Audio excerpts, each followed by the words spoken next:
بسم اللہ الرحمن الرحیم۔ السلام علیکم ناظرین۔ حکیم لقمان کی عورتوں کو نصیحت۔ نمبر 1، اگر تم چاہتی ہو تمہاری اولاد نیک ہو، خاوند سے ہمیشہ رزق حلال کا مطالبہ کرنا۔ نمبر 2، اگر تم چاہتی ہو تمہاری زندگی اچھی گزرے، ہمیشہ صدقہ کرتی رہا کرو۔ نمبر 3، اگر تم خاوند کے گھر میں خوش رہنا چاہتی ہو تو غیروں کی باتوں پر دھیان نہ دینا۔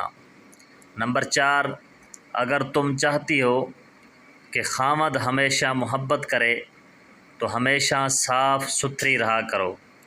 نمبر 5، اگر تم چاہتی ہو میرا گھرانہ سب سے اعلیٰ ہو تو بچوں کی اچھی تربیت کرنا۔ معزز سامعین، ہماری اچھی ویڈیو دیکھنے کے لیے ہمارے چینل کو سبسکرائب کرنا اور ویڈیو کو لائک اور شیئر ضرور کرنا۔